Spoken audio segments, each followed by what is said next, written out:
Michelle, is she working? She's here. We want to hear, right? You good? Yeah, if you just, sorry, well, now you're good.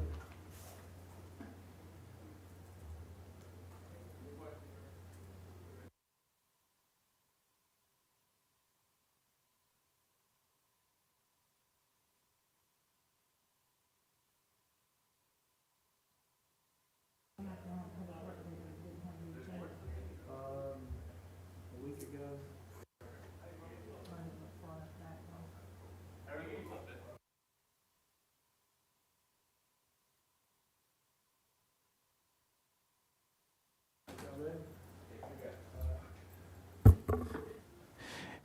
Good afternoon. I would like to call our October 13th, 2020 Johnston County Board of Education meeting to order. Ms. Weckesser, please make note that 5 board members are present in the boardroom. Ms. Teresa Grant is joining us on Zoom based upon a sickness that she's had. So we welcome Ms. Grant via Zoom, and Ms. Zukowski will be a few minutes late. So we will have all 7 here by the opening of our 5 o'clock session. At this time, I would like to call on Mr. Mike Wooten to give the invocation due to Ms. Zukowski running late, and then Pledge of Allegiance by Ms. Terry. Let's pray. Lord, we thank you for this day. We thank you for your hedge of protection and your many blessings upon life. We ask that you continue to have your hedge of protection of safety and security among our school students and staff and the citizens of Johnston County. We request your heavenly guidance to continue to navigate through this pandemic and the decisions that need to be made, and we pray that they are all pleasing in your eyes. Help us continue to nurture the relationships of all people and all races. We are all careful to give you all the praise and glory. In your name, amen. Amen. Please face the flag. I pledge allegiance to the flag of the United States of America and to the republic for which it stands, one nation, under God, indivisible, with liberty and justice for all. At this time, I'll entertain a motion to go into closed session for the purpose stated on our agenda. Motion by Mr. Ronald Johnston, second by Mr. Wooten. Due to not having everybody here, we'll do a roll call. Start on Mr. Johnston. Yes. Ms. Sessoms? Yes. Dr. Smith? Yes. Ms. Grant? Yes. Mr. Wooten? Yes. And I vote yes. Motion carries 6-0.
Good evening and welcome to October 13th, 2020 Johnston County Board of Education meeting. We have already established a quorum tonight, as well as our invocation and pledge of allegiance. So at this time, I will entertain a motion to approve our September 8th, 2020 regular session minutes. So moved. Motion by Mr. Johnston, second by Mr. Wooten. Due to Miss Teresa having an illness, she is joining us by Zoom tonight, so all of our votes will be roll call. So I will start with Mr. Johnston. Yes. Ms. Sessoms? Yes. Ms. Zukowski? Yes. Dr. Smith? Yes. Ms. Grant? Yes. Mr. Wooten? Yes. And I vote yes. Motion carries 7-0. At this time, I'll entertain a motion to approve our September 24th, 2020 special session minutes. So moved. Motion by Mr. Johnston, second by Mr. Wooten. Mr. Wooten, I'll start with you. Yes. Ms. Grant? Yes. Dr. Smith? Yes. Ms. Zukowski? Yes. Ms. Sessoms? Yes. Mr. Johnston? Yes. And I vote yes. Motion carries 7-0. This time we'll have adjustments to agenda, starting with Mr. Johnston. No adjustments. Ms. Sessoms? Ms. Zukowski? None. Dr. Smith? None, sir. Ms. Grant? None, sir. Mr. Wooten? I have no adjustments either, so the agenda will stand as it is. At this time, we'll have updates, and I'll start with Dr. Smith. Thank you, Mr. Chairman. Due to the crush of responsibilities, the Policy Review Committee did not meet in person, but we did exchange emails about some policies, and Mr. Pierce, Dr. Pierce will present those in our appropriate time. Our Legal Services Committee has received some applications, but due to, again, the extenuating circumstances, we are extending the deadline, and I think you all can tell me how much deadline extension, but we are going to extend our legal services deadline. Everything is on hold for our district elections committee, and that will resume, I assume, after the election, since that really has taken the back seat to everything that we need to deal with. So thank you so much. Okay. Mr. Wooten, anything? I know Mr. Britt's going to be giving us an update.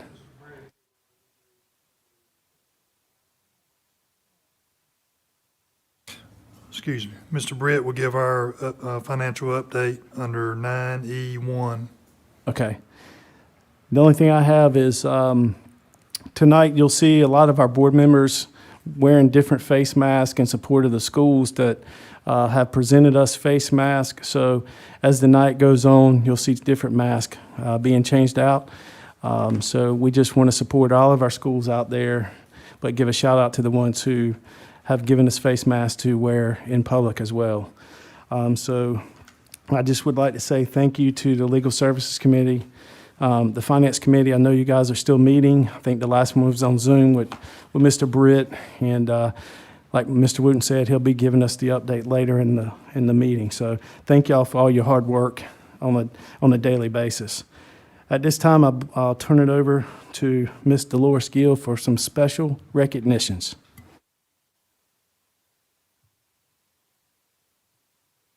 Good evening, Chairman Sutton, Vice Chair Dr. Peggy Smith, members of the board, and Dr. Bracy. It's a pleasure to be here to give you some great news this evening, and that is to get the opportunity to introduce you our Teacher of the Year.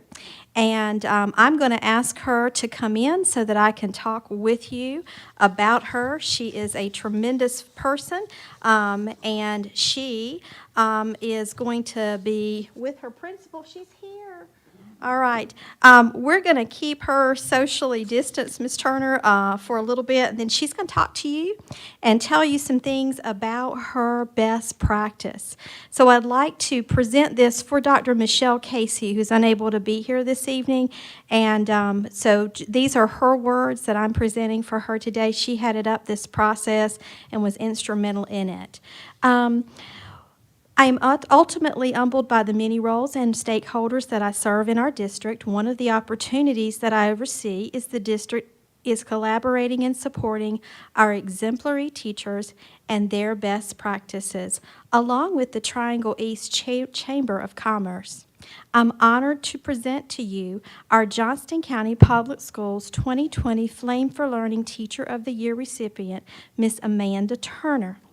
Ms. Turner is a 7th grade language arts and social studies teacher at Clayton Middle School, and her best practice that was awarded to her to serve as our FFLA Teacher of the Year focused on the social studies community and how to meet students' needs even within budgetary restrictions. Although the curriculum coach provides important interventions and support to our students and teachers school-wide, the position was eliminated at the end of the 2018-19 school year. However, Ms. Turner felt it was important to devise a way to keep this position because our students thrive when multiple adults focus on their success. Therefore, she established the social studies community. This system mimics typical 4-teacher teams but uses fewer teachers, allowing her school to retain the crucial curriculum coach. The social studies community evokes the themes of community, identity, civic responsibility, and change while utilizing a team of 3 teachers to serve 85 students. Teachers teach language arts, science, and math independently, then unite for social studies at the end of the day. This change allows students to experience a variety of instructional styles and learning environments. The social studies community is a normal social studies class with an amazing twist. When new material is introduced, students convene in the media center for a lecture where Ms. Turner provides direct instruction and introduces them to the essential question. Her educational team of teachers answer individual student questions and offer clarifying examples, as well as help to maintain a positive and effective learning environment. However, when they are working on individual or group task assignments or projects, the options for grouping and serving students' needs are endless. Ms. Turner's state interview is scheduled for October 22nd, and please extend our best thoughts and proudness for this day, as we know she will win regionals, and we believe she will be our North Carolina Teacher of the Year. Congratulations, Ms. Turner, for representing Johnston County Public Schools and being the voice for all educators. Your passion empowers us all. If we could give her a round of applause, and she's going to come up and talk to us for a minute. I told Ms. Turner that typically we do handshakes, but everybody is sending virtuals over. All right. Ms. Turner and her principal, Ms. Susan Jones, is here as well. Well, hey, everybody. It's interesting to be on this side of the camera. Thank you for having me. Like she said, my name's Amanda Turner. I've lived in Johnston County my entire life, specifically in Clayton, so serving my hometown is what I love to do. And so being named Johnston County Teacher of the Year is pretty awesome. She told you all about my best practice, but I just want to give a little shout out to the 2 people that make this possible, which is Wendy Mazingo and Michael Butler. They are my team, my ride or dies, and so when I pitched this crazy idea to them, probably the second to the last day that we were going to be done for the year, they were like, wait a minute, you want us to teach social studies all in the media center with 85 kids at the same time? I said, yeah, it'll be great. It'll be awesome. And they were like, we're with you. We're with you. So, and they have been ever since. So they are my dream team, and we make it work every day. When kids say, y'all have to go to social studies and we get to go to community, I think we're doing something right. They love it. They haven't gotten the true feel of it yet through the computer, but we're almost there. So hopefully they'll be back in the building and we can kind of get some feel for them feeling that community and that spirit that we love to build in the classroom. So thank you for having me. Thank you for being here, Ms. Turner. The entire board wishes you much good luck in your continued path, and we hope that we do have the Teacher of the Year. We think that already, but we want the rest of the state to see it as well. So good luck to you in your other areas of tiers to get to that level. Thank you. Mr. Sutton, may I just add a comment? At the beginning of the pandemic, we weren't sure that Teacher of the Year Flame for Learning was going to happen. And I really would like to give a shout out to all of our chambers and the sponsors of that event. I watched it online. I thought, well, we have not let anything be a barrier. We created new ways to do old things. And when you were announced, I have cold chills right now. It is such an honor to have you in our district and for your serving your hometown. And we thank you, and we thank the chambers and the other sponsors of this event. So best wishes, and we'll be there cheering you on. Thank you.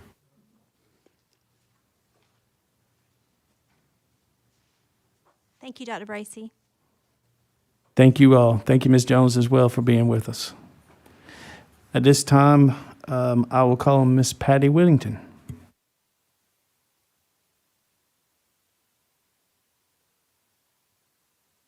Good evening, Chairman Sutton, Lady Vice Chair, Dr. Smith, members of the board, and Dr. Bracy. The month of October is National Principals Appreciation Month. Tonight, we want to recognize our amazing team of principal leaders publicly. As human beings, we have all experienced this pandemic differently, whether personally by contracting the virus, a family member who may have contracted the virus, whether socially, emotionally, financially, or in so many other ways. Leaders in public service, such as principals, get up every morning, they push those personal experiences to the side, and they go lead, just as they have been called to do so. Since March, school plans have undergone numerous changes based around health guidelines, specific situations, and circumstances. School leaders have made adjustments in plans continuously.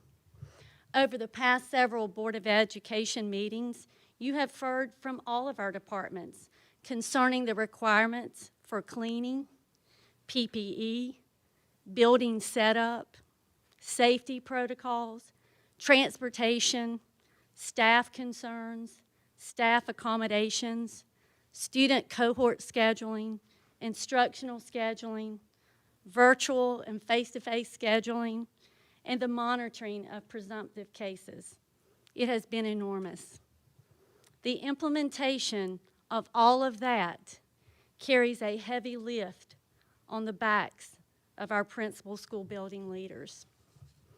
They work tremendous hours with admin teams, school improvement teams, teachers, students, parents, community groups to successfully ensure the best for the students they serve. Leadership requires sacrifice, an extreme skill set, dedication, determination, humility, and faith.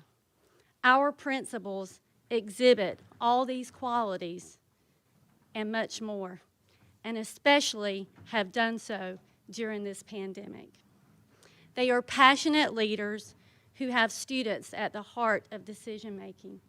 We are so proud of our principal leaders, and we honor all 46 of them specifically, as well as their admin principal teams.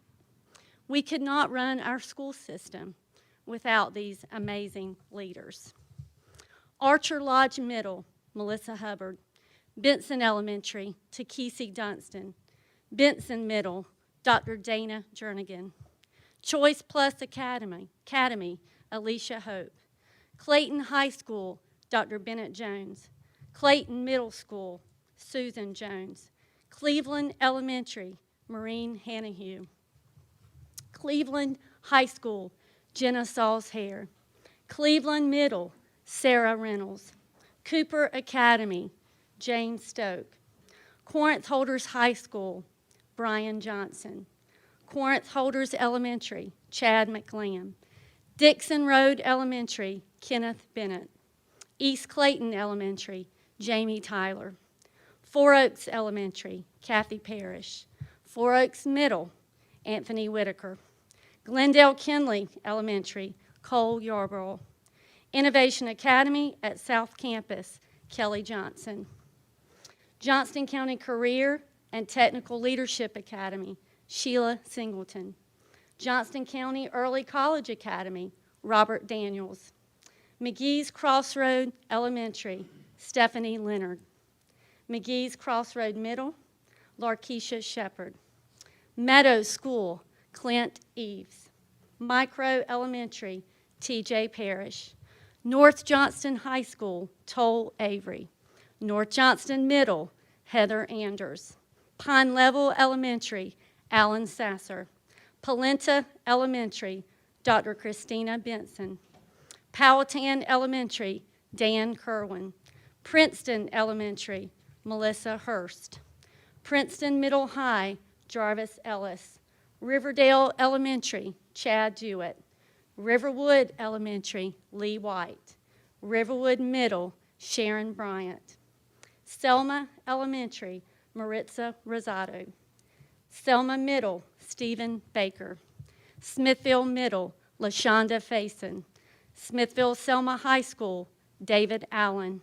South Johnston High, William Weaver. South Smithville Elementary, Laura Makey. Swift Creek Middle, Dr. Carrie Evans. West Clayton Elementary, Paige Barnes. West Johnston High School, Jennifer Swartz. West Smithville Elementary, Derek McNeil. Westview Elementary, Shanitra Mangum. And Wilson's Mills Elementary, Andrea Jones. I wish every one of them could be in this room right now, and I hope that they are watching and listening virtually. But their pictures are on the screen, and I want to say thank you for allowing us the opportunity to recognize this special group of Johnston County Public School principals, and it is an honor to serve beside them all. Thank you.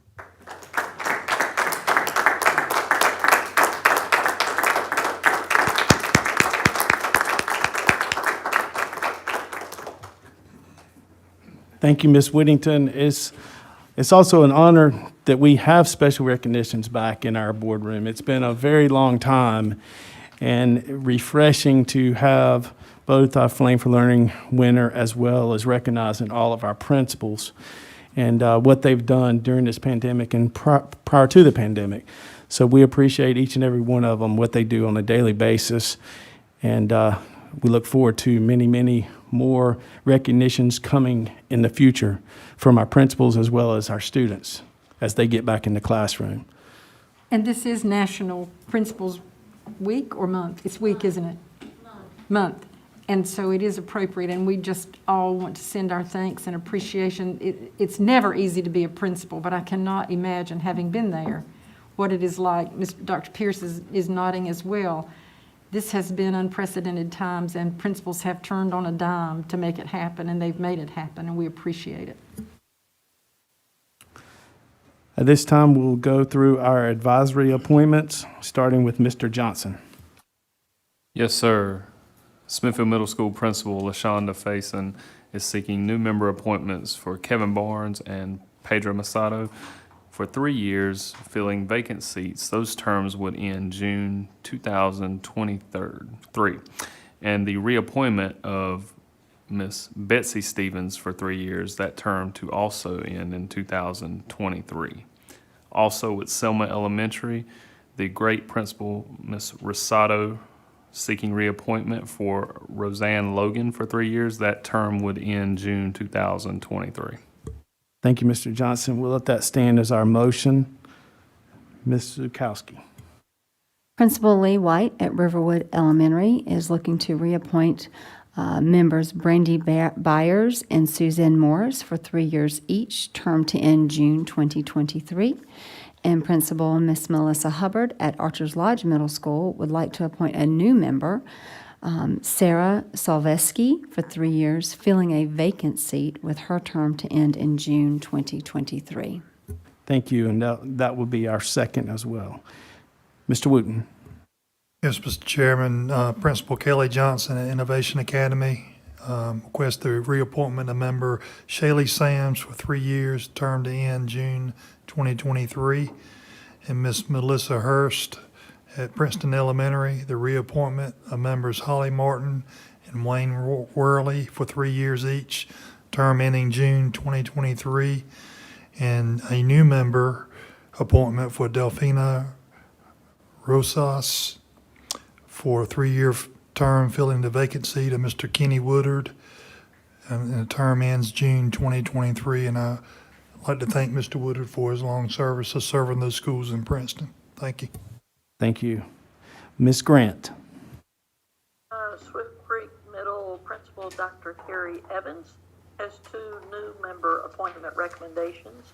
Mindy Dewey's filling a vacant seat left by Angela Fusco, and Jenny Saffock filling a vacant seat left by Ebony Harrell for 3 years each, terms to end in June 2023.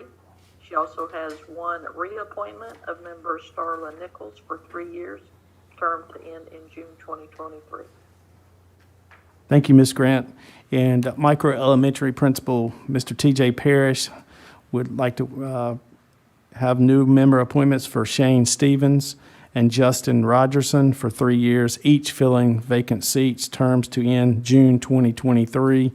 And Pine Level Elementary principal, Mr. Alan Sasser, reappointment of members Chris Stanley, Rhonda Scott, Deborah Avery, and Carrie Moore for 3 years each, terms to end June 2023. So we've got a motion by Mr. Johnston, second by Ms. Zukowski. Now we'll go to a roll call vote, starting with Mr. Wooten. Yes. Ms. Grant? Yes. Dr. Smith? Yes. Ms. Zukowski? Yes. Ms. Sessoms? Yes. Mr. Johnson? Yes. And I vote yes. Motion carries 7-0.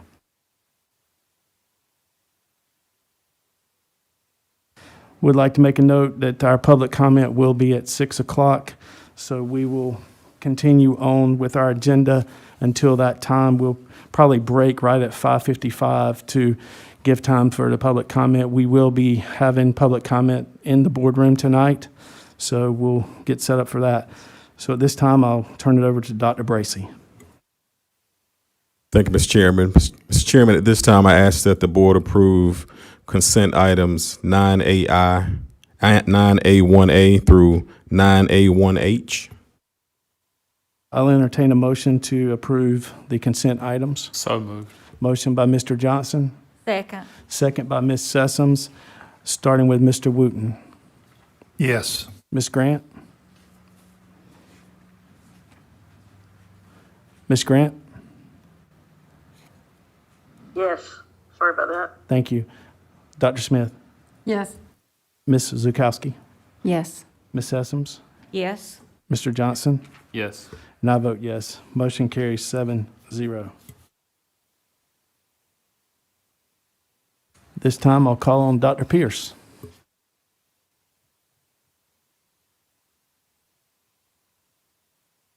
Evening, Chairman Sutton, Lady Vice Chair, Dr. Smith, Superintendent Dr. Bracy, and members of the board. I have 8 items tonight, and they're all for approval.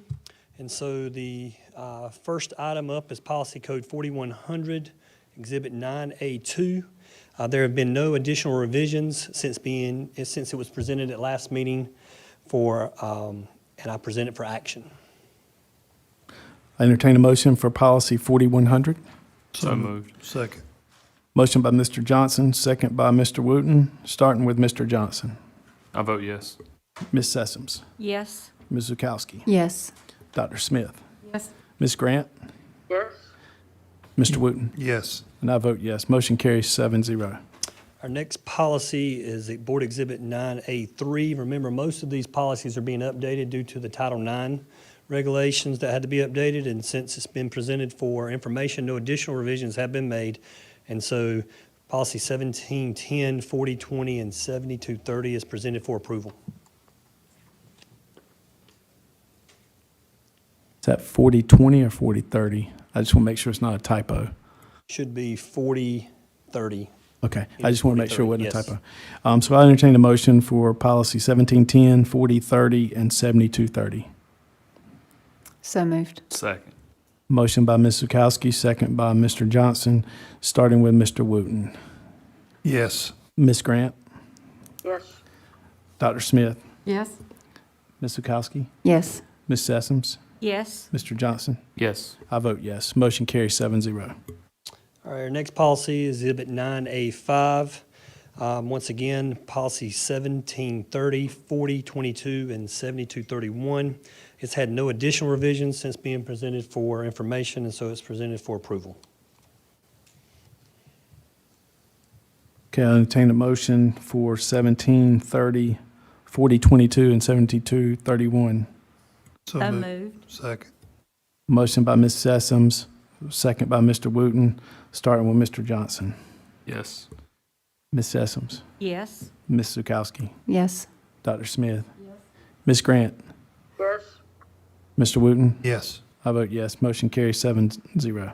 Next policy is Board Exhibit 9A6, which is Policy Code 4040-7310, Staff-Student Relations, and no additional revisions have been made since it's been presented for approval.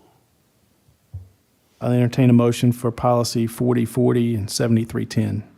So moved. Second. Motion by Mr. Johnston, second by Ms. Sessoms. Mr. Wooten, Yes. Ms. Grant, Yes. Dr. Smith, Yes.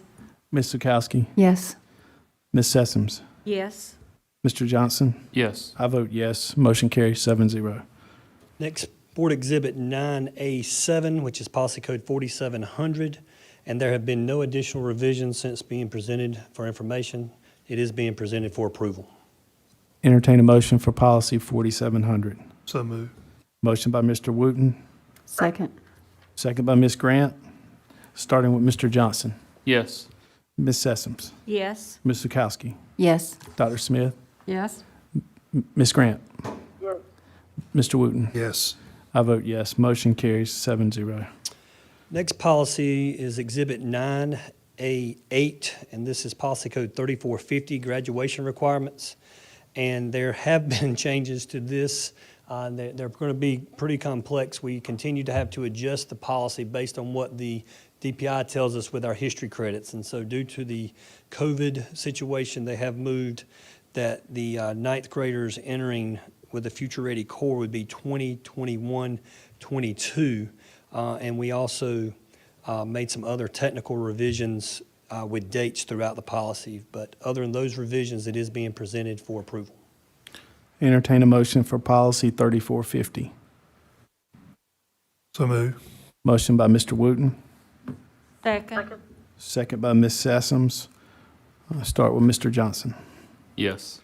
Ms. Sessoms, Yes. Ms. Zukowski, Yes. Dr. Smith, Yes. Ms. Grant, Yes. Mr. Wooten. Yes. I vote yes. Motion carries 7-0. And our last policy is Board Exhibit 9A9, which is Policy Code 4230.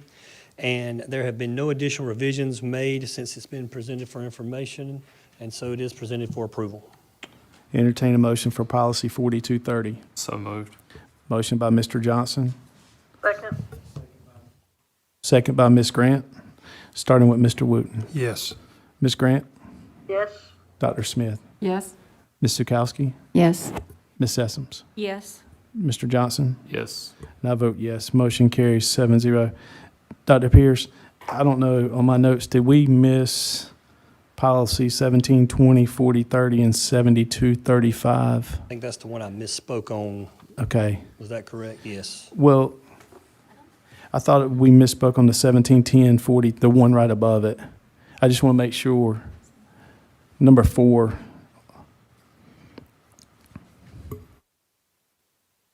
I can definitely, hold on one second. 1720, 40, 30, 72, 35? Yes, sir. Yes, I apologize. I will present that. No additional revisions have been made to that since been presented for information, so we are presenting that for approval as well. Thank you. Entertain a motion. So moved. Second. Motion by Ms. Zukowski, second by Mr. Johnson, starting with Mr. Wooten. Yes. Ms. Grant, Yes. Dr. Smith, Yes. Ms. Zukowski, Yes. Ms. Sessoms, Yes. Mr. Johnson. Yes. I vote yes. Motion carries 7-0. Sorry about that, sir. Dr. Pierce, for those who are looking at these policies, and even for board members who do not serve on policy, would you explain why some policies have only one code and some have 3? Yes, so now that we've switched over to the School Board Association's policies and receiving their guidance, some of these codes focus in several different series, and our policy manual. And so therefore, it wants it so that when you go, you don't have to go looking in all the different series. It's tied to every part of the policy manual that it relates to. That's why it may have 3 different policy numbers. Yep.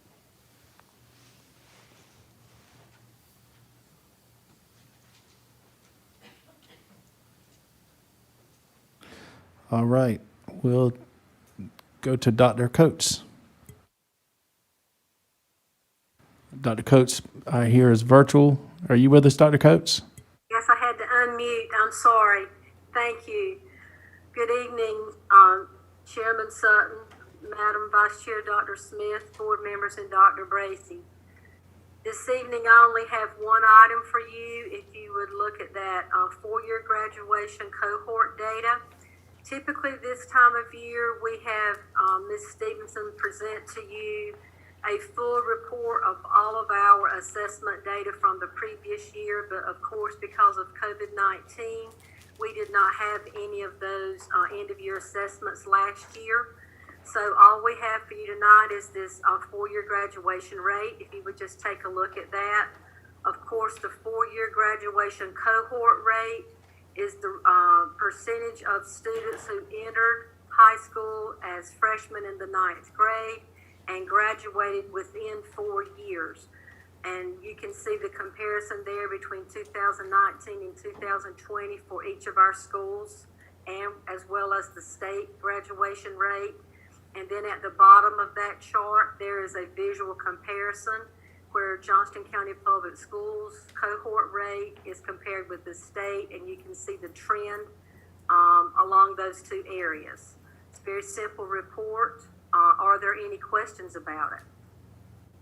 Could we see that? To put it projected. Is there any way we can? Dr. Coates, Yes? I noticed that we had a dip from 2019 to 2020, and the state actually continued on an upward trajectory. Do we know what the difference is? Well, if you look at our overall rate, we are well above the state average. As far as the overall reason for that trend, I don't have a specific answer, but if you look at the graph at the bottom, you can see since about 2013, when we were right in line with the state, we have been above the state average, and that could be a variety of things. It could be students. I don't know if you recall last year, we had a lot of students who elected to finish with fewer credits. So in some cases that would have impacted the rate, and those who didn't, and in some cases some would have remained to graduate within 5 years. This also doesn't include any students who finish the next year after 1 semester. So I would have to look at each particular school's individual student situations to be able to answer that. I'm sorry I don't have a good answer for it. Thank you. But we are still trending above the state. Any other questions for Dr. Coates?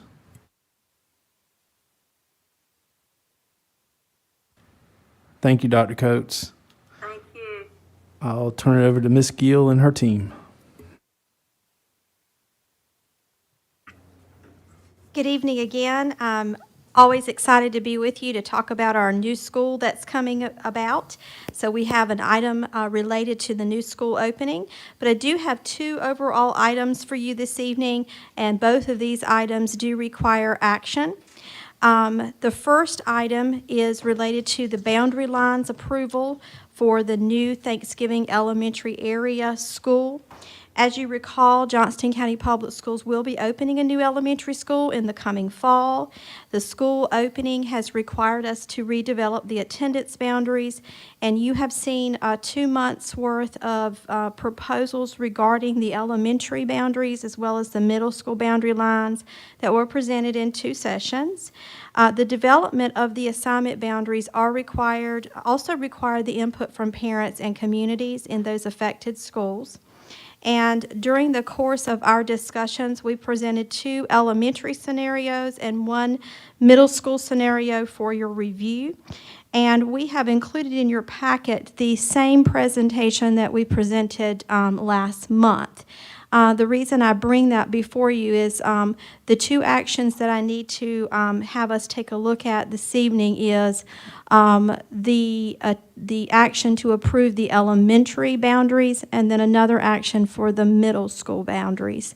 The main difference between the elementary schools version 1 and the elementary schools version 2 is the impact that it would have as far as the out-of-capacity tables. The second version is what this group had the most positive thoughts about last month, which was talking about that it would give more overall relief for more schools and more relief overall, with impacts to East Clayton more so. And basically, in the looking at the maps, it does not go and grab that small area up in the Corinth Holders area. But specifically, you end up with Corinth Holders losing down to 100% for their capacity. And then you'll see that all the other schools, there is a better percentage for them. Riverwood Elementary, rather than 99%, brings them down to 85. So this is the proposed boundaries that you looked at the most. The first version did not take into account as much help in some of the other schools to provide some relief for overcrowding. We have Mike Miller and Thomas Dudley from ORED and Numerics who are here with us virtually. I believe they're here, or have they not signed on yet? So if we have any questions about any specifics, we can talk about that. And then after we do our approvals this evening on which version for the elementary school first, I'll tell you at the end of the presentation what are our next steps moving forward as the new school is progressing very quickly.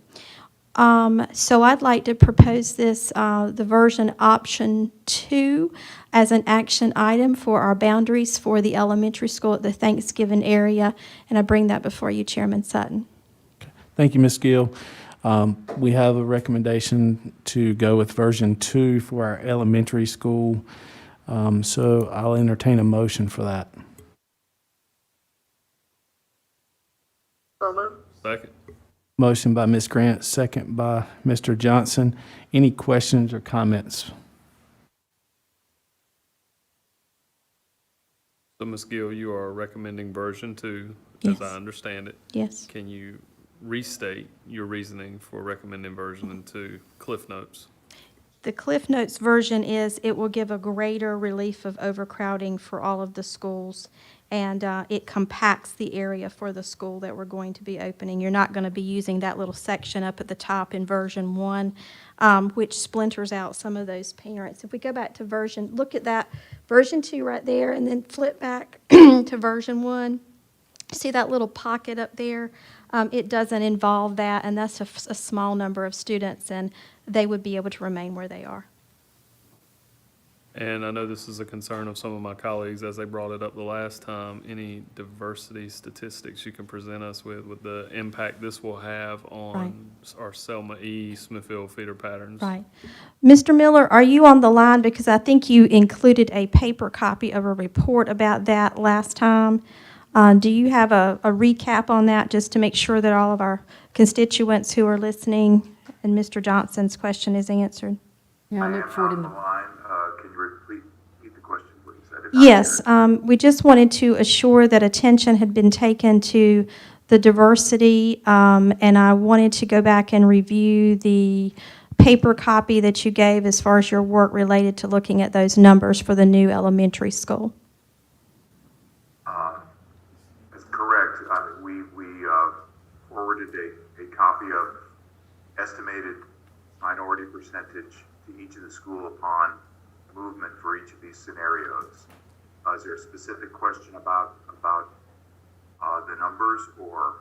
With the numbers, I just wanted to, Yeah, with the numbers, I just wanted to get your input or Ms. Gill's input on the impact it will have. Is it going to be minimal or is it going to be, significant?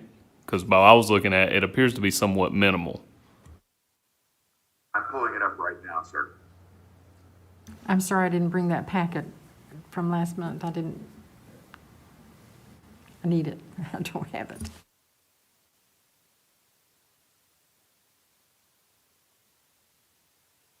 Yes, sir. Among existing schools, minority percentage generally is the change, generally around 3 or 4 points at a maximum. I don't see any larger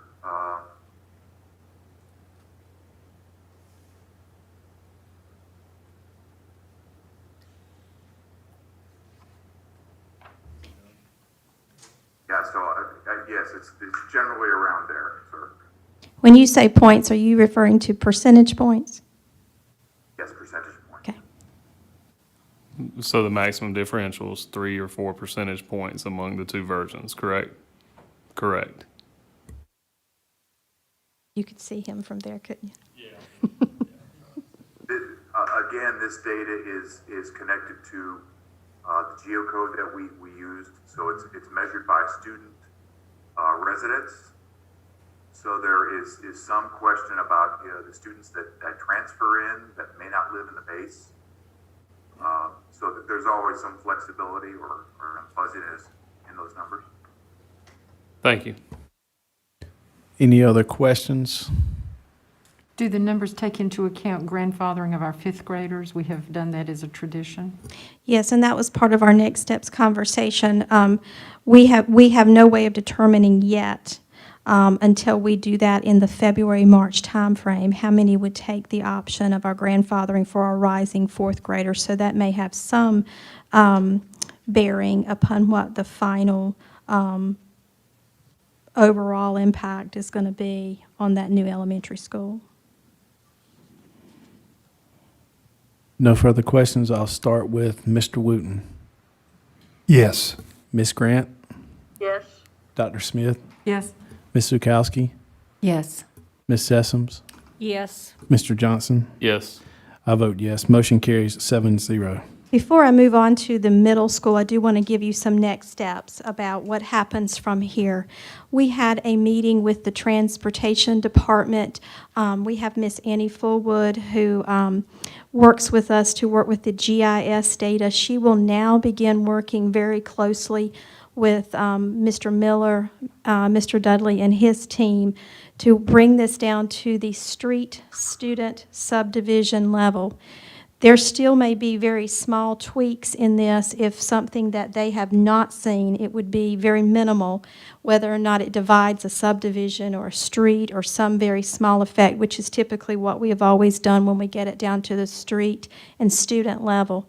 Once we get that part done, we are able to then begin to alerting those parents and families that would be involved, and that would usually be in the February timeframe. And then we have a process form that we provide to those parents, and we give it to those rising 4th graders because they are given that opportunity to stay at their same school one additional year with providing their own transportation. And we have typically afforded that opportunity to the sibling of that student for that 1 year. After that time, then if they're a 5th grader, then they would move on to the middle school, which they're assigned to. But if it's a sibling that, say, was in the 2nd grade, they would then move over to the new school. But it does give you 1 additional year. So once we get this down to the street level and the student level, we will reach out to those parents and be working with our principals in those affected schools. You will see us begin to bring to you in the November, December timeframe our proposed research and investigation about possible naming of this school. And then as we get closer to February and March, Dr. Bracey is going to be working on assigning a new principal to this school.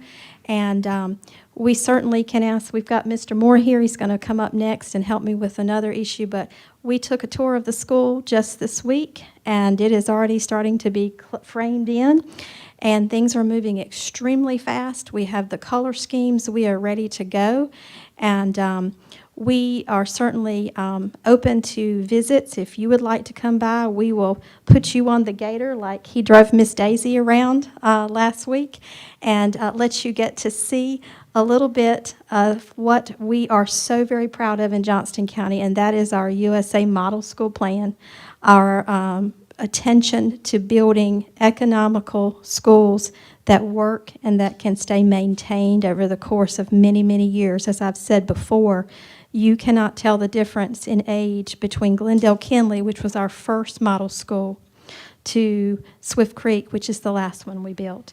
And that is attributed to some really good foresight that leaders had before us to help us as we are building these schools. So we are super excited. Having said that, I will move on to the middle school. We wanted to do some work, and what we were hoping to do was get a more to happen with the middle schools, but we need another middle school, and we have some work that we're going to be doing in the coming months with you, with our county commissioners, and taking a look at some opportunities that we have moving forward to assist us with our continued growth that we have.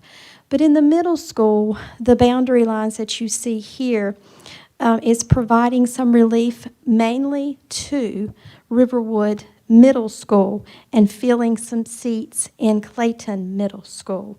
It doesn't provide any relief for Archer's Lodge. The first look that you saw did give us some relief, but then remember, it didn't give us enough relief to Riverwood Middle.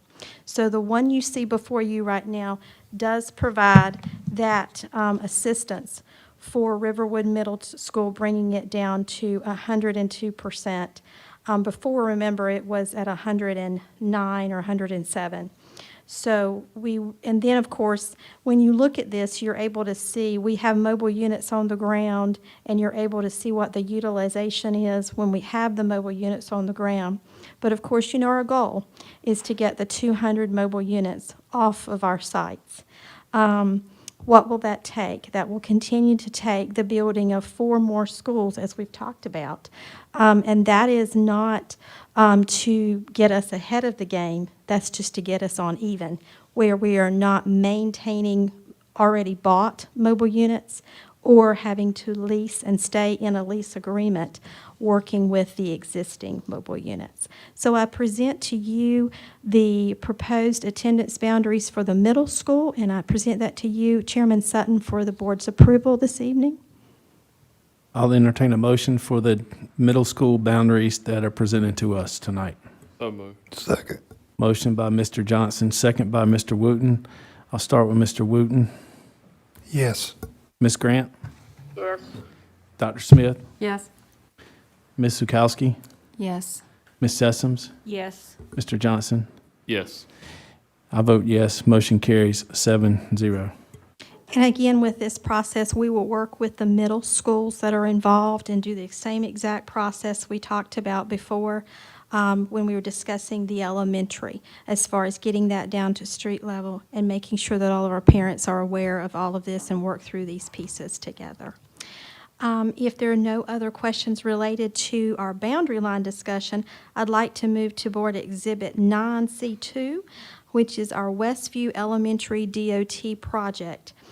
Mr. Moore, our resident engineer that we have with us, we're always delighted when he comes because he is very entertaining, talking about complicated measures that I don't always understand. And but we have had quite a long journey. There is getting ready to be a road widening project. It's called the I-5111 project to widen I-40. And he's going to take you through some pieces about that. And I'd also, Mr. Moore, if you would, please help them understand the impacts it has on a bond project that we were hoping to get done. So I'm going to turn that over to him and let him take you through that. Mr. Moore, before you start, we have about 5 minutes, and we're going to take a break before our public comment. So I apologize about interrupting you in about 5 minutes of your presentation. Not a problem. I do not mind being quick when I stand before you. Yes, so we came, I think, back in January for access approval for them to start the on and off ramps that are proposed behind Westview School. Now there is additional taking that is needed that we're currently appraising, negotiating with them. But for now, to keep the project moving along, we're coming for a access agreement so they can continue to build that road, widen the 40 highway. Part of that is going to be moving our storm water retention pond up. And so we have had discussions about kind of how that works and everything, but fortunately, the contractor is going to perform that work for us. So, but as Miss Gill mentioned, we had proposed and planned a bus entrance for Westview. Unfortunately, not long after that passed with the bond referendum, the state started this project and said, nope, right way's closed. I'm sorry.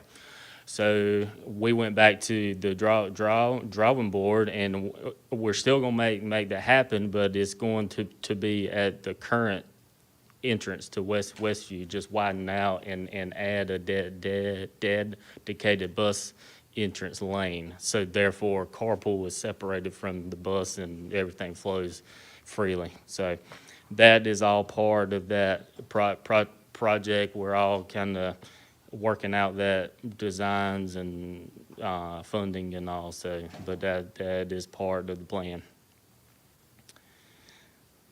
And it is my understanding that the state is going to help with that bus lane. Is that still on par?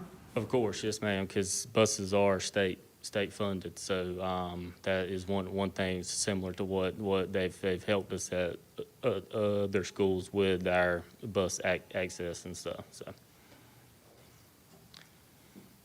So at this time, Mr. Moore, we got the Westview Elementary DOT project as an action item. Is that correct?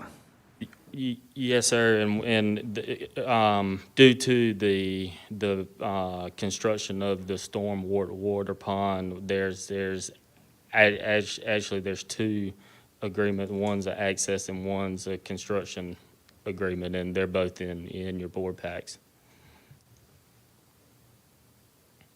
Okay, so I'll entertain a motion first on the off-site agreement, and then we'll go to the access agreement.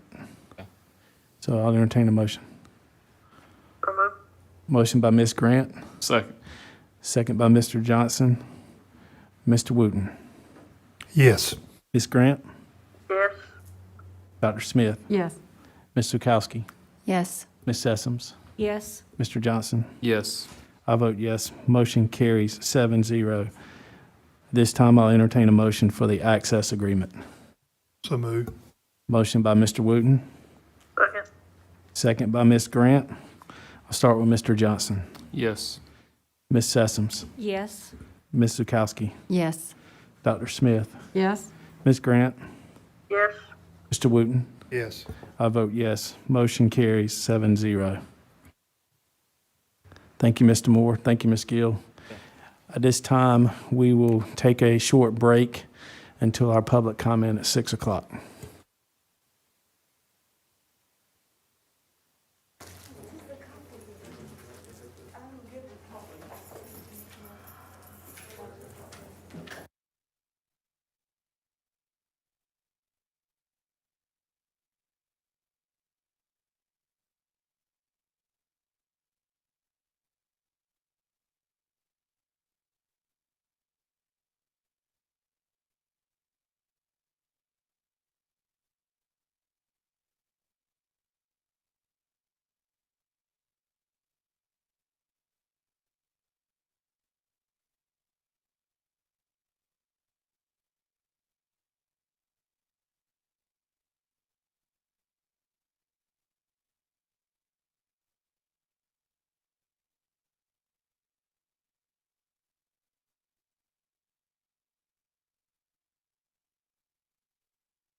comment. Citizens who have signed up to address the board during public comment will be called upon as they have signed up and will have 3 minutes to address the board. The board suggests that specific personnel or student matters be addressed to the school principal, the Johnston County Public School official responsible for the program or facility, or to the superintendent, and are not appropriate for this setting. As I said, we have one speaker tonight, Miss April Lee.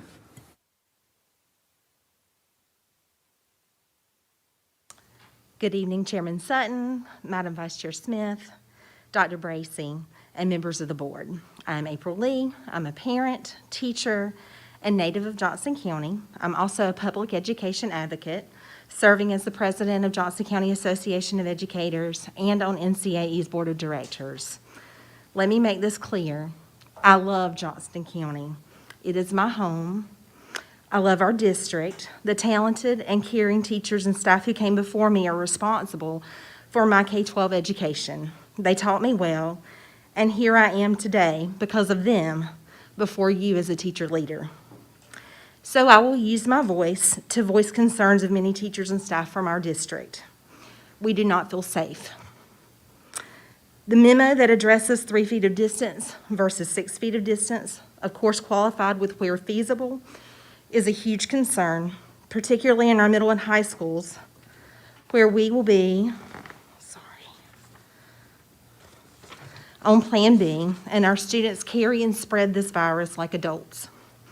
The memo does not align with recommendations from the North Carolina Department of Health and Human Services or from the CDC, who have now come out and said that 6 feet of distancing may not be enough.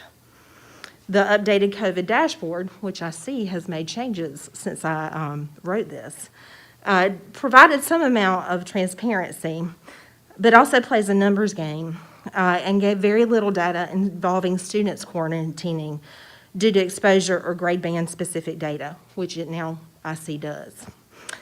We can and should do better.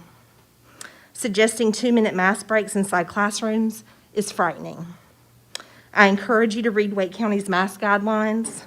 All mask breaks occur outside with very clear parameters. And during lunch in our classrooms, there are many teachers and staff who will not be eating while our students eat, as this increases our exposure as well. Unfortunately, this isn't possible for every classroom, particularly in the elementary schools. But I believe that our biggest disappointment was the lack of planning for a virtual learning environment. Our district had the opportunity to create a virtual academy over the summer to serve students choosing to remain virtual. It would also provide an option for staff with medical issues, a centralized place to teach without endangering their health. And we failed to act. As a result, many staff members are being forced to return to buildings and risk their health, or to take unpaid FMLA, or to resign. Many teachers and staff have become disillusioned by the handling of COVID by our district and are actively looking for other employment opportunities. What will we do when we have created our own teacher shortage? Who will teach our kids? Thank you, Ms. Jones. I got Lee. 2 sentences, if you don't mind. 2 sentences. What will we ask of the teachers and staff who remain? And at what point do our teachers and staff finally say enough is enough? Thank you. Thank you, Ms. Lee. At this time, I will call on before we go any further, I think Ms. Zukowski had a question for Dr. Pierce. Dr. Pierce, speaking of the dashboard, I'm curious to find out if you could just let everyone know, I know that some changes have happened to the dashboard, if you could update us on those changes and let us know how often that dashboard or our dashboard is refreshed, that would be great. Yes, so our original dashboard, when we launched it the first time, it had only staff because we did not have students back in the building. Since then, collaborating with other districts throughout the state who have been going back to school, we've seen that others had student dashboards as well. And so we've been working on how to relay the dashboard and put the information out, but also to put it out so that people understand percentages of students that are coming back, because not all of our students are coming back to school. So to say that 37,000 kids, that there's 14 out of 37,000, that wouldn't be inaccurate. So that's what we took out from listening to some of the other stakeholders. And so all of this information is direct response from the public health department. We cannot deem a student or a staff member as positive until the health department tells us that they're positive. And then from there, that's where we populate it. Before we were doing it once a week, we are now doing it daily as of Monday. So we will update this every day as of Monday. I would just like to say, just to build more transparency with this, I would love to see us go back to at least where we're identifying elementary, middle, and high school as we did before. And that along with those percentages that we include the actual numbers. So we have updated the elementary, middle, and high for employees and support. We have made that correction. We are currently, there's some concern on doing that for students, and I'll go ahead and be honest with you, for identifiable information. If there's potentially only one elementary student and we quarantine a certain class, and so we're continuing to seek guidance on that before we do it for students. But it is being looked at. And I appreciate you doing that. I think it's important for our community to know that our school system is working hand in hand with Dr. Pearson at the Department of Health and Human Services, and that a lot of what we do in regards to releasing information for COVID and quarantine cases is driven by that department, and out of an abundance of caution to protect our staff and our students. So thank you for sharing that information, Dr. Pierce. To our constituents and teachers who are watching us, we are hearing you, and we're listening to what you need. Thank you. Thank you, Dr. Pierce. Mr. Britt, welcome. Thank you, Chairman Sutton, board members, Dr. Bracey. Presented for your consideration tonight is our 2021 budget resolution. This budget is presented to you a little bit later than what we would normally present to you in a normal year, but we've been undergoing quite a bit of structural changes within the budget for a lot of reasons that we'll go over here tonight. So to discuss some of those changes, we've got a presentation for you. I'm going to speak fairly quickly and go quickly through this presentation, but if you'd like to take a side road down any avenue that you see, I'm more than happy to talk money and finance as long as you like. And Dr. Bracey knows I'm not kidding about that. So our topics for this evening, the first one I'd like to talk about is a little bit about the weakness of the budget in how it is presented to boards of education. So not just at Johnston County, but just for boards in general, and how you see it and how the rest of us look at it. Then some new reports that will hopefully correct or fill in that gap of some of those weaknesses. And then we'll look at the budget itself for this current year. So one of our weaknesses, or what I consider is a weakness in how budgets are presented to school boards, is that it's by purpose. And so a purpose, it gives you a good high-level view of what you're looking at, but it really doesn't get into enough detail, in my personal opinion, for what a board needs to see. For example, looking at the screen that we have brought up now is Section 3 of our current budget. In that is our state allotment from DPI. Within that is over $30 million that will be spent for EC, but you don't see that within that program. You don't see how much we're spending for AIG or any of the sub-programs itself. So that's one of the weaknesses. Another weakness is that DPI allocates the budgets to us, and by us I mean to the school districts, by program or PRC. So you'll hear us talk about PRC or program quite a bit instead of purpose. So that differs in that it's kind of it's like two different ways of looking at it. It's when you think about it, or to make an analogy, it's a little bit like you're driving down the road and the speed limit's in mile per hour, and then you get another sign that's now in kilometers per hour.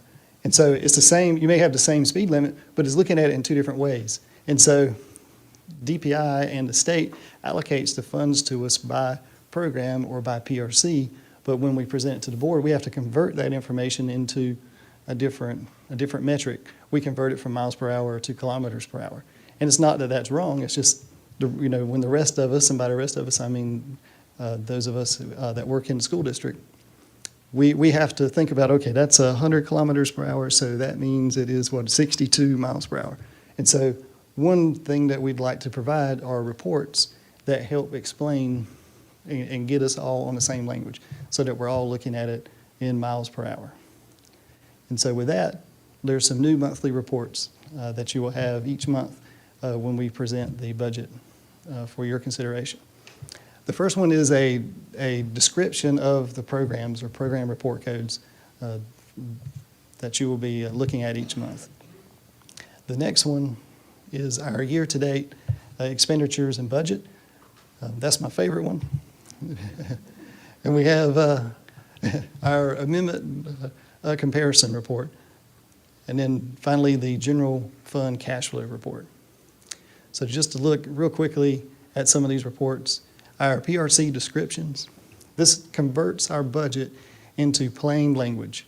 So this is part of your packet. When you open up your packet list, it's got a list of all the different program report codes on the left.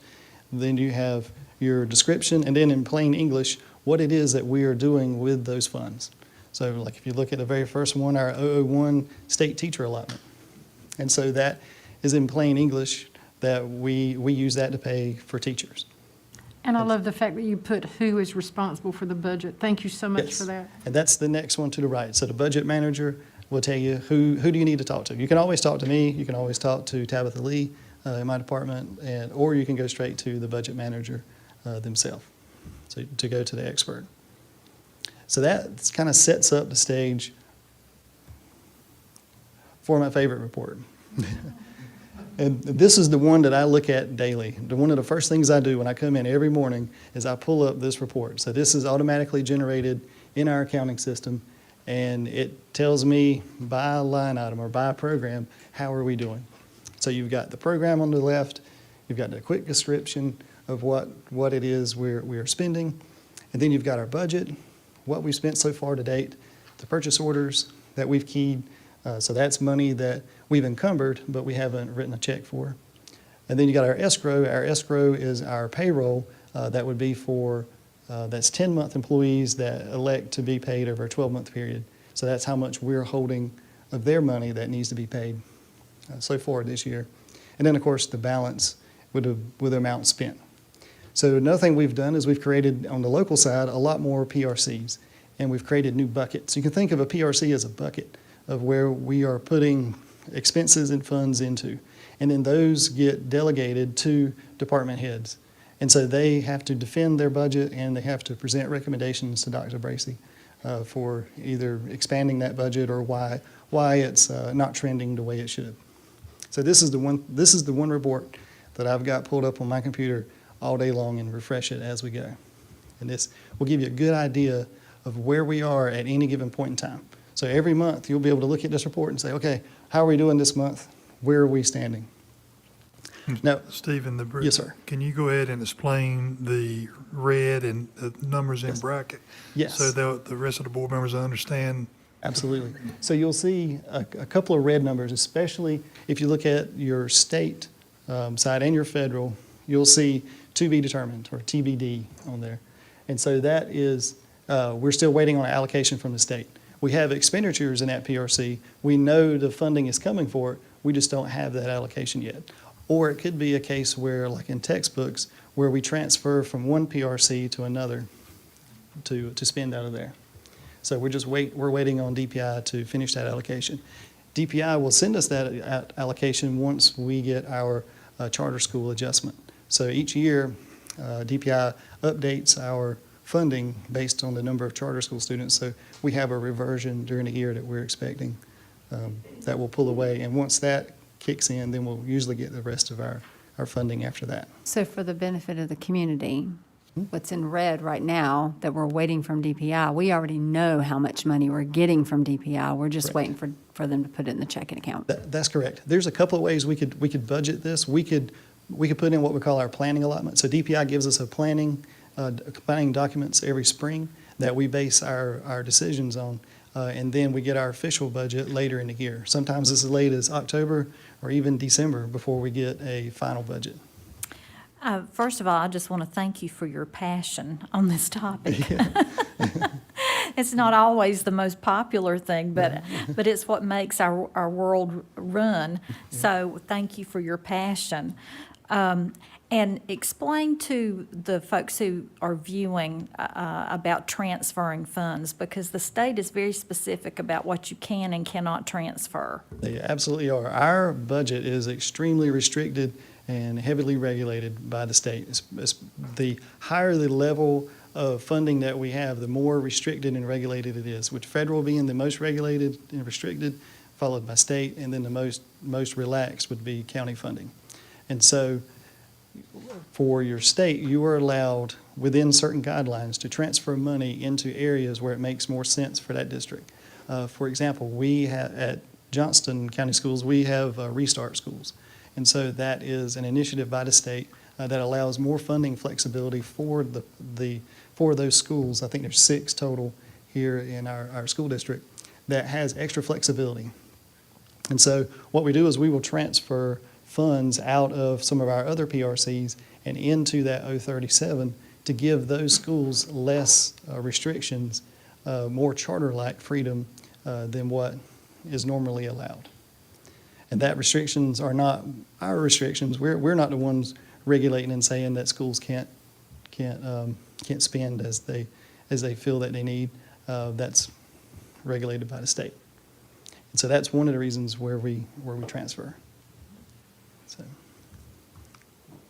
But this is my favorite one. One thing I do want to point out, the percent spent is not always going to line up to the amount of year that has passed. So if you see 30% spent in an area and you're 3 months into the year, that would be expected. Sometimes you see 80 and 90% spent, even though we're 30% done with a year. But a lot of times that is because that PRC is, not everything is paid in cyclical or in a monthly fashion. Sometimes like your SROs or your school resource officers, sometimes we'll just write one check to the county or to a town to pay for that SRO.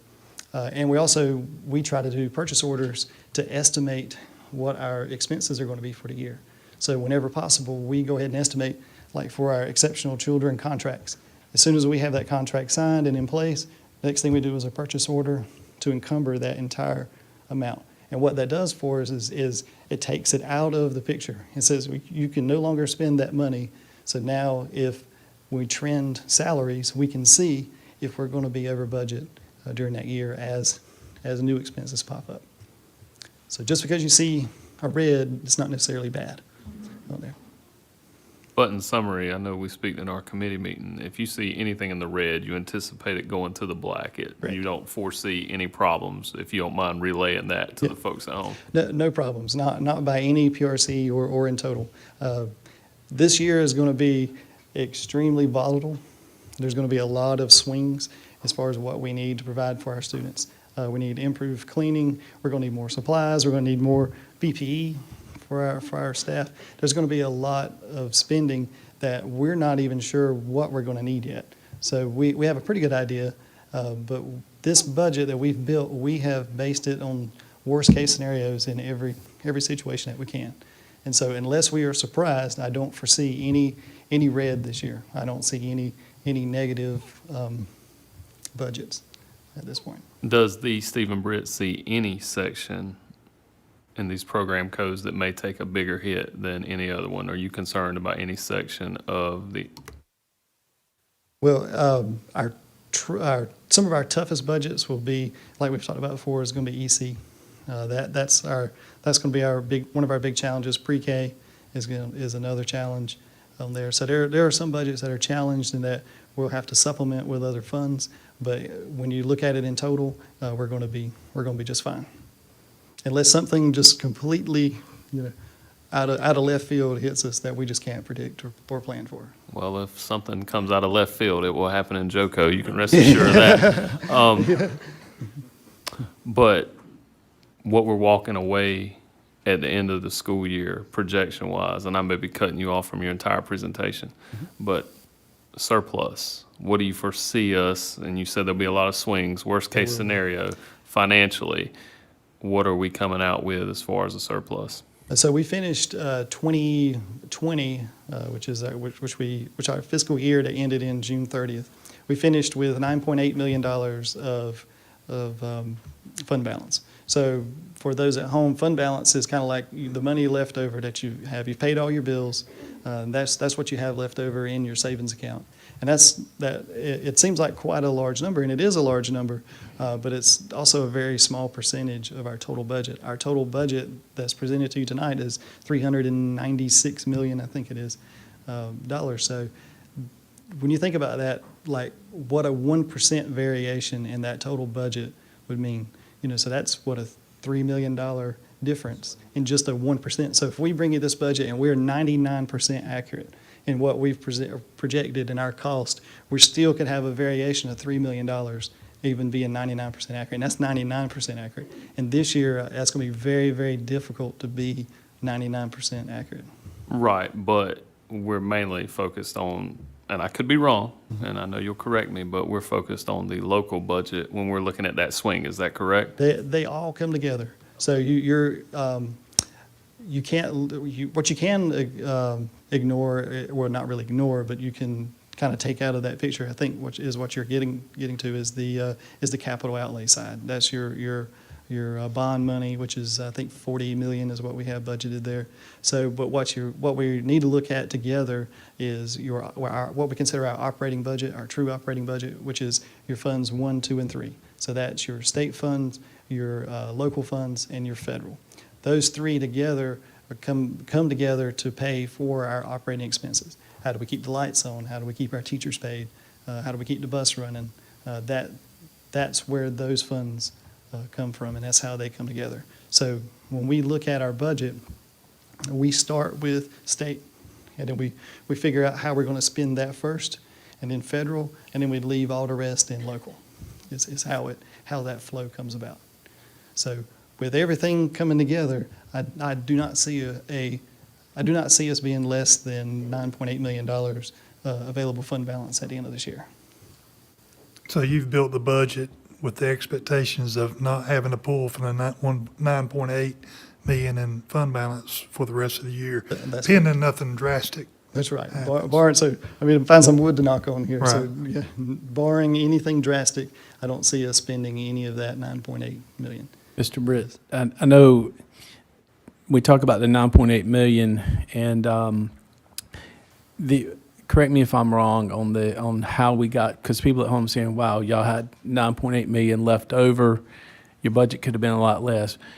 But unfortunately, /fortunately, the pandemic assisted with that fund balance based upon we didn't have kids in school, the buses were not moving, EC and so forth was not utilized as it would if they were all been back in school. So is that how that 9.8 basically came about? That's exactly right. We talk about this year being volatile. Last year was extremely, extremely chaotic as well from a financial standpoint, and that was for every district, not just Johnston. So when you look back at last year and you look at where we were this time last year, so even though I wasn't here, we were still feeling the same pain, a lot of the same pains at Sampson. So at this time last year, the state was looking at a very high percentage pay increase for teachers. That was a 5% or so pay increase. And so when I think we ended, and I could be wrong, I don't want to misquote our fund balance of what we had in 2019, but it was only a few $100,000. I think it was like $600 and something thousand, which, what did I say about that variation a while ago? If you're 99% accurate, it's still a multi-million-dollar difference. There's no room. There's no flexibility. So when you roll into a year and you're coming into September and October, and the state still hasn't determined what those pay rates are going to be, it ended up being nothing. But at the time, it was going to be potentially as much as a 5% pay increase for teachers. And to your point earlier, Mr. Johnston, you mentioned about local funds. Well, that raise at the state level, so it's a state mandated raise for pay increases, that trickles down to local. Because what happens is we won't get enough funds from the state to totally offset that cost or that pay increase. And so that trickles down to local. So it eats up local budget in addition to your state and federal. And so you had that going on. So we swung all the way from thinking we're going to run out of cash, and it was Johnston County Schools was definitely headed towards running out of cash and having to determine, how it was going to keep the lights on, quite literally. So we went from that extreme all the way to Mr. Sutton, your point of schools shut down, buses get parked, we get extra funding from the county to help us stay afloat. Went from one extreme to the other. And so in that time frame, we were able to build up a $9.8 million fund balance over just a few months. And going back to that teacher pay raise, that impacts our supplement, which eats up local money. I mean, it's a good problem to have. It is. But a lot of folks also don't realize how many teachers we employ who are paid with federal dollars as well as local dollars. That state pay increase has to come out of local money because those federally funded and locally funded teachers have to receive that pay increase as well. That's right. And another thing that a lot of folks don't realize is that for every $1 pay increase that you get from the state, so let's say the state gives you a 5% pay increase, and you would make the math easy, it's a $1 pay increase for you. Well, we have to kick in an additional 21.68 cents to that, and that's for your matching retirement. So it doesn't go up 5%. For us, when we pay it, it's going to go up 5% plus your matching benefit cost, plus your FICA, which is 7.65%. So you're almost 30% on the dollar for every dollar increase that comes in, and it adds up in a hurry. And Mr. Britt, historically, that's increased significantly over the last few years, the benefits cost, correct? Yes, our retirement has more than doubled. I don't know what right off the top of my head, I can't remember the time frame, but it's within 10 years that it has, we've doubled in cost in retirement. And a lot, and when you pay, I forget what the exact amount is, but it's $30-some million that we pay locally for teacher supplements and for maintenance employees, et cetera. That money doesn't change, or that funding from the county isn't based on what the state says they're going to charge us for retirement. So those two things are calculated totally independent of each other. Great questions. Mm-hmm. I think everyone can see that Mr. Britt could stand here all night and talk about numbers. I'm happy to. I'm literally happy to do all the this. way down to 21 1/8 cent to the local level. Yeah. But Mr. Britt, you've given us a lot of information, especially the Finance Committee, a lot of information. But I think what excites me is the vision you have for this county and the savings you've already created by converting some local salaries to state salaries, which saves us money, but making each department budget manager buy into the total budget. Everybody's responsible for their own area, and they have to justify their spending and their savings. And that's where the rubber meets the road. I mean, everybody has ownership in the system, and we should be treating the school money just like the money you treat at home. So that creates buy-in, that creates teamwork, and eventually, it shows in the fund balance. So absolutely. I appreciate your efforts. Absolutely. My old boss, when I worked for the trucking company, he used to say, high water covers a lot of stumps. And so if you've got high water and you've got a good fund balance, you don't see the stumps that are underneath there. You only see it when that water starts receding, and the water has receded for us, unfortunately. So the stumps are evident. But this is to your point. This is how, in my mind, we fix that. In that I can't tell you. So I also make the joke, but it's not really a joke. That there's a quote or a saying that says something to the effect of any fool can tell you how much something costs, but very few can tell you the value of something. And so, unfortunately, in my position, I'm a bean counter. I'm not an educator. I can't tell you the value of a lot of what we are doing, but I know who can, and that's our educators. And so, by getting our budgets to our educators to manage and see, and they get a handle on those costs and say, oh, we've already had some fantastic discussions already in just these last 3 months as we are, when we're having these budget talks, I've heard the word why several times, and that wouldn't have happened if they didn't have ownership of that budget. And this is very much a work in progress. So a lot of these budgets that you see by PRC are going to change as this year progresses, because we're going to find that I still have a lot of costs that are still in my budgets that we need to get pushed out, and I might not necessarily know what budget it needs to go to at this point, but we're still working on that, and still we're going to get it really clean. So, Thank you, Mr. Brett. thank you. This report you don't have this month because this is an amendment comparison. So this will compare our previous, either our budget resolution or previous amendment to our current amendment as the year goes on. And to the right of that, it will explain why it changed. So that could be, for state budgets, it's more likely because of either a funding increase or decrease, or if it's local, it could be from cleanup. But we'll have all that reasons there. And then finally, we have the general fund cash flow report. This is one I believe that was started fairly recently. So it looks at how much cash do we have on hand. And I would just issue a word of caution when you're looking at this.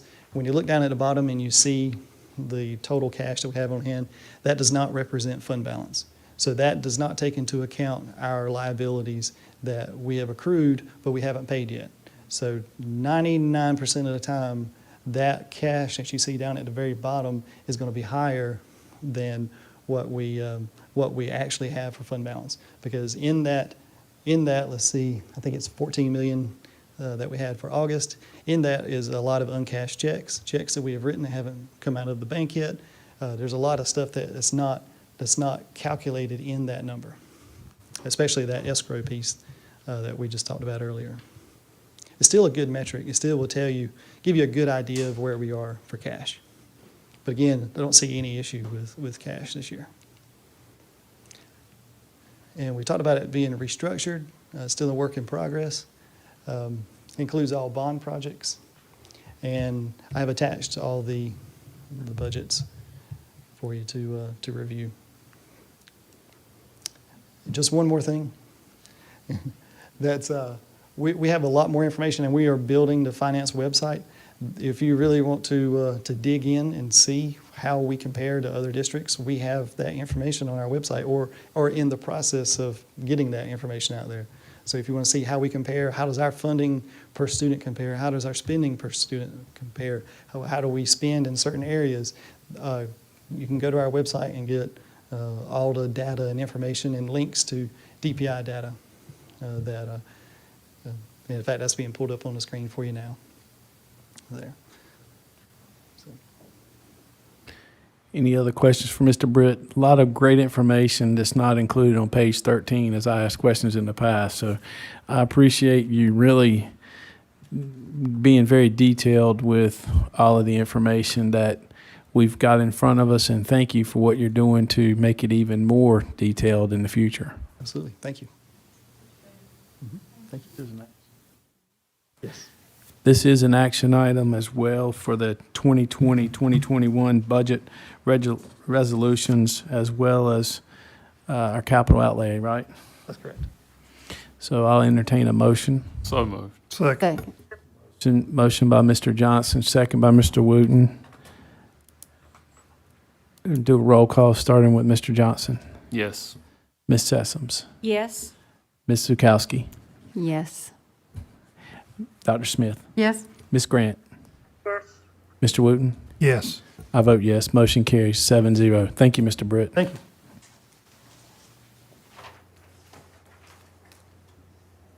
This time, there's no further business on our agenda. Yes, Dr. Smith. Thank you, Mr. Chairman. Earlier, we talked about extending our attorney counsel, both in-house and contracted deadline. It was yesterday. So I would just entertain a suggestion about how long we go. Anybody have any suggestions? on an extending of our RFPs for our legal services? December 1st. I agree. Okay. December 1st, Dr. Smith? That's fine. Okay, sounds good. All right, with no further business, our next board meeting will be November 10th, starting with 4 o'clock at closed session and 5 o'clock open session. I'll entertain a motion to adjourn. So moved. Motion by Mr. Johnson, Second. second by Mr. Wooten. Start with Mr. Wooten. Yes. Ms. Grant? Yes. Dr. Smith? Yes? Ms. Sukowski? Yes. Ms. Sessoms? Yes. Mr. Johnson? Yes. I vote yes. Motion carries 7-0. We are adjourned.